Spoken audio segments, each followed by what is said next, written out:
Chapter 4 January 2011.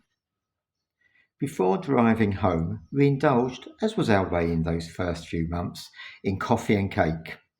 After all, it was January, and we were on the beach on a warm, sunny day. Early bursts of life. The earth seems surprised by the contrast between night and day and exhibits its joy with exhaled breath and that rises from the soil into the morning air. The new year in this part of Portugal begins with frosty mornings in which winter sun glistens on white fields and church spires in scenes reminiscent of those reproduced on Christmas cards still standing on mantelpieces. These early starts contrast widely with the warmth the sun holds, and during January we find that when we had lived in Britain we had missed out on the contrasting comforts of a roaring fire during darkness and the exhilarating feel when the first rays of sun caress your face. Below the sanctuary of Nossa Senhora de Piedade, on slopes that fall to meet the gentle flow of a river, the shells of chestnuts are being forced apart to reveal tiny white shoots with pale green leaves unfurling. We step carefully over and between them. Settling in.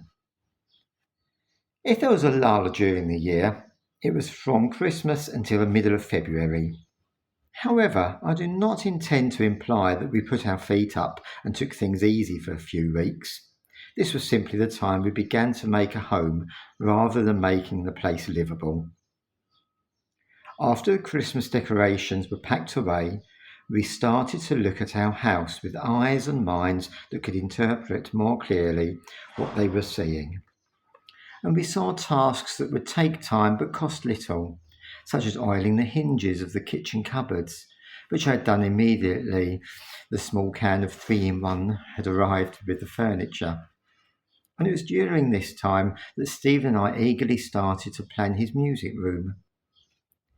I was slow to appreciate the importance music played in Stephen's life, because I had no overwhelming preoccupation in mine.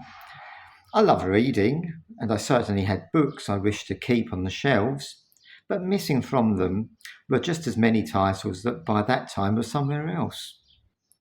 I've never been a collector of stamps or obsessed over a person or thing to an extent that reason was obscured. And even where people are concerned, I've had to accept loss and manage to exist for many years, although I'm aware that existing is not living.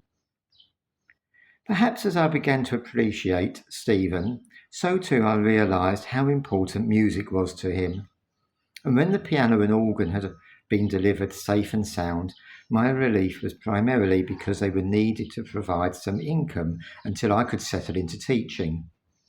But I realised later that my marido must have felt a relief similar to that of finding a family member had returned safe and sound after a treacherous journey.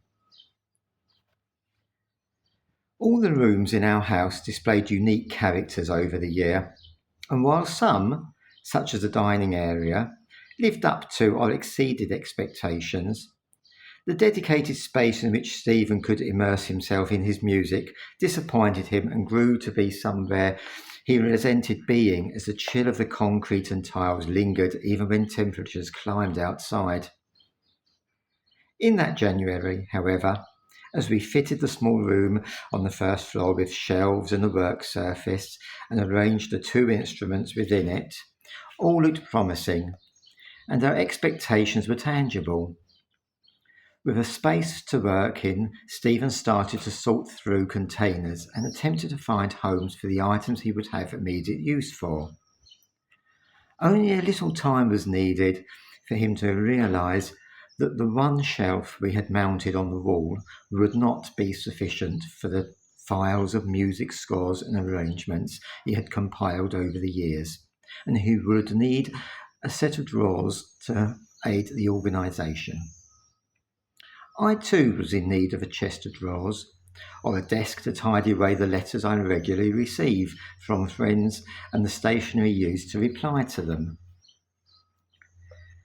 We lived within the municipal district of Miranda de Corvo, but there was also a town of the same name a pebble's roll downhill.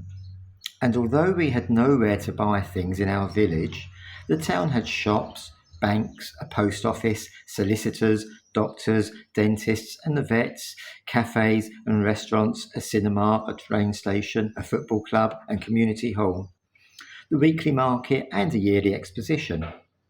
However, there was no shopping mall or high street where premises were concentrated on the various services and shops lined. Sorry. However, there was no shopping mall or high street where premises were concentrated and the various services and shops lined plain and not very attractive colonnades at the base of apartments. Some establishments clustered together at the centre of car parking space and waste ground that had become prettily colonised by wildflowers, shrubs and trees. A lucky few businesses ran along the edge of the town square, which had gardens surrounding the Camera Municipal. In the Plaza Joseph Aucun, where the town hall was situated, the lush lawns and regularly lopped broadleaf trees belied summer's heat, with the fronds of palms spanning out over the roof of the building, and gave it a truer perception of a scene reminiscent of Raffles Hotel in tropical Singapore. Through the area, the cool water trickled in a concrete channel, about 10 metres wide and half of that deep.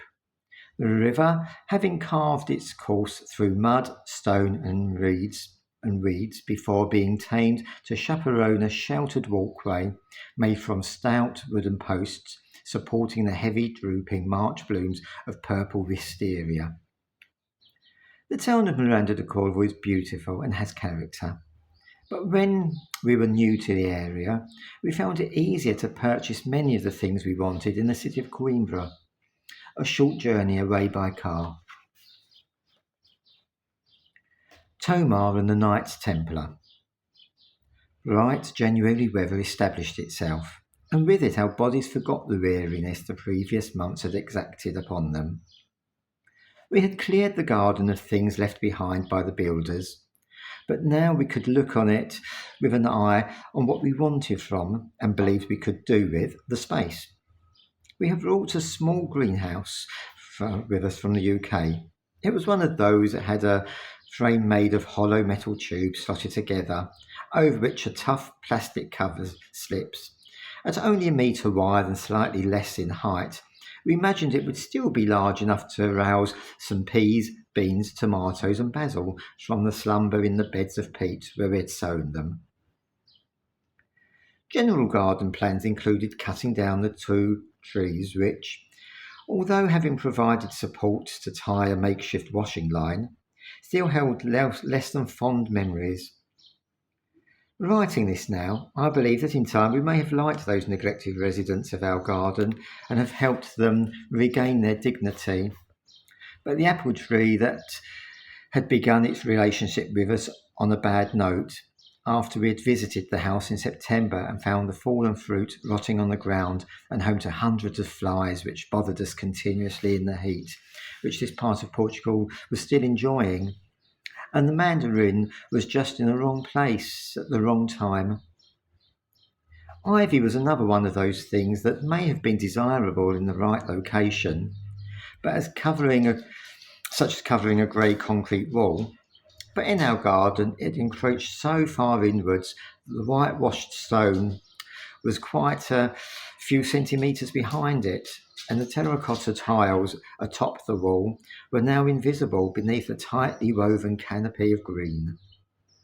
So we snipped, cut and sawed wood, gripped roots in one corner of the garden which led us on a diagonal path to the opposite side of the garden, and along with the expected waste our gardening brought up, we repeatedly came across pieces of old cloth and rusty nails that continued to surface, but less regularly, well into the future. At one point in our digging, we reached a concrete slab 2 metres by 2 and a half At one point in our digging, we reached a concrete slab 2 metres by 2.5 and realised we were standing on the lid of our septic tank. We had known this was in the garden, but thought it was covered by a metre of soil, not about 15 centimetres. And on this belief, we had planned our vegetable patch in that area and flower beds and shrubs for the side nearest to the patio and most visible from the veranda. But after fork and spade came into contact with the lid to the tank, our planting plans were reversed and the possibility emerged of some potted plants. With a clearer perspective in regards to the house and garden, we took time out to see some of the Portugal that could be reached and returned to within a day's drive. When we reached the small city of Tomar, the time was around 10:30, and near a river there was a cafe with a small round table and 2 chairs placed on the pavement just outside the door. The seats were in the sun, and when we went in and ordered our torrado and tosta mista, we said in a questioning way, "La fora?" and we received the usual reward for our efforts with the language, a smile. The lady serving us indicated that we would go and sit down outside. And when we were outside, I remarked to Stephen about how different life was for us now, comparing the situation then with what I had done most of my adult life in full-time employment. We relaxed in the sunshine and enjoyed the absence of distraction caused by the many tasks we wanted to do around our home. The temperature changed from being warm to becoming hot as midday approached, and along with a toast and toasted ham and cheese sandwich, we sipped milky coffee, which we followed with much needed cold drinks. Whilst sitting at the table, we had shed our jumpers and had even applied sun protection to our arms, faces, and necks. And before leaving, we slipped these back on and took our empty glasses back into the cafe to pay. As we strolled around the bridge, we saw a weir at the opposite side of it. I'll start that passage again. As we strolled across the bridge, we saw a weir at the opposite side of the river, and looking down, we could see water rushing towards it before falling over and through. More immediately to our right, we saw fish surfacing briefly before turning tail and diving back down again once they had snapped up a fresh supply of flies. Large, healthy ducks were snapped by Stephen and his camera as they bobbed around or sat on the weir preening themselves, and we subsequently were hooked by Tomar. After a few minutes, we returned to walking and entered the high street, where newsagents, tobacconists, souvenir shops, and those selling more expensive gifts such as fine glassware and items for the home that are a luxury, not a necessity, lined our passage through it. Above the newest shops and shop fronts, apartments exhibited the original architecture of the buildings, and Juliet balconies, which were decorated with flags and flowers when we returned there in summer, showed iron railings crafted into curves and spirals, and stones sculptured in a way that made it appear a malleable thing. The rows of shops finished, and the street opened up into the Praça República, which we crossed and found a narrow cobbled street on the far side that became cobbled steps leading upwards. We saw no signs directing us to the Convento de Cristo, a building connected with the Knights Templars, but we took the small gamble that the path we were on would lead us up to the building that overlooked the city, and our gamble paid off when we found ourselves approaching high stone walls on a formidable fortress. Despite the clear intention of the walls, the building nevertheless seemed willing to welcome us within. The wooden gates, proportioned for a giant's castle, were open, and after we had passed through them, we were once again dwarfed by more grey rock that ushered us on a few paces. If the walls surrounding the grounds impressed us, when we entered the gardens and glimpsed for the first time the curves of the castle come palace come cathedral at the far end, we thought that we had walked into a painting, or for the more contemporary amongst anyone reading this, onto a lavish film set. The picture of the building that we had seen in our guidebook and the recounted histories of it had been enough to entice us into visiting the monument, but they had not prepared us for the scale of the building, the beauty of the gardens, and the awe we felt when we looked up at and running our hands over the carved stone. The sense of wonder and unease I felt at seeing the result of unimaginable wealth and power was the same as always when trying to balance in my mind the lack of material wealth and human rights the average person had at that time when the great cathedrals of this world were built, against the enrichment of the spirit these buildings had provided and the reverence I feel for the craftsmen and architects who constructed them. We were feeling tired and believed we would not do the building or ourselves justice exploring it then. But when we returned another day and we did enter within the walls, we discovered more architectural treasures which told some of Portugal's history and influences upon her carved in stone. Figueira de Foz. Having her western border as that of the Atlantic Ocean, Portugal was enticed into the water and onto a path of discovery, which as early as the 15th century meant she was also establishing colonies and developing trade in continents similar to those in which Britain later developed hers more successfully. Having lived in Lewisham, we're not a great distance from Greenwich, and in Portugal's seafaring past, we discovered a link with our former home. One of London's top attractions, the Cutty Sark, a clipper that won medals for the fastest crossings on the tea routes that it serviced between 1870 and 1878.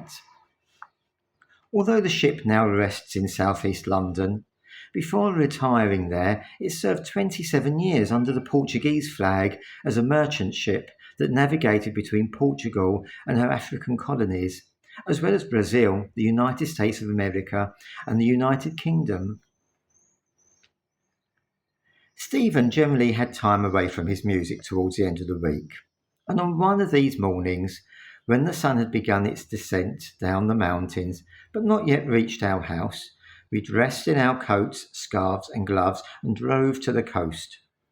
It was not the first time we had headed towards Figueira de Foz, and as such, when we approached the town, we recognised the bridge and the large green lettering which spelled out the town's name, traversing the road, and now both bathed in golden tones. We smiled again, as we had the previous September upon first seeing our target announced in this way. We entered the town on roads which passed its busy port, but soon found ourselves driving along the side of the beach. We had stayed in a hotel overlooking this area during September, when we had been in Portugal to pay the deposit on our house, and yet we were once again amazed by the sheer expanse of the sand that stretched out to the horizon.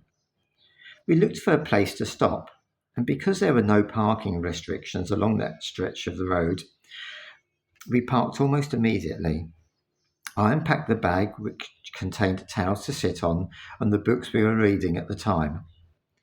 I was digesting José Saramago's Journey to Portugal, and Stephen had a lighter read, a book that had a Greek Hercule Poirot as the central character, and the descriptions of scenery not dissimilar to that which surrounded our home. We stood with our backs where we had honeymooned and took in the view. Directly in front of us, but a few metres below, and reached by stone steps, the sand made room for football pitches. A little way off to our right, there were tennis courts, and where dry land relinquished its domain to the ocean, could only be seen further to our right and way ahead where a cove spooned the Atlantic into sight. After standing for a couple of minutes, we walked down the steps to the sand and crossed a short distance to one of the wooden walkways that extended towards the water to make the journey a little easier underfoot. But about halfway along, we found a bench and we sat down to take off our trainers and our socks. We stepped off the walkway and continued the journey to the sea. With more effort that required for the previous firm footing, but a greater pleasure from the grains which filtered between our toes. The marriage of pale sand and bleached blue sky created what might have appeared a lonely and featureless seascape if it had not been for the Atlantic, which was a frenzy of high waves rolling towards the shore. Still, with the sun and a holiday feeling upon us, even the less adventurous like me could not resist raising their trouser legs and going for a paddle in the chilly water, while the more adventurous were attracted by the high waves, making surfers outnumber people lounging on the beach.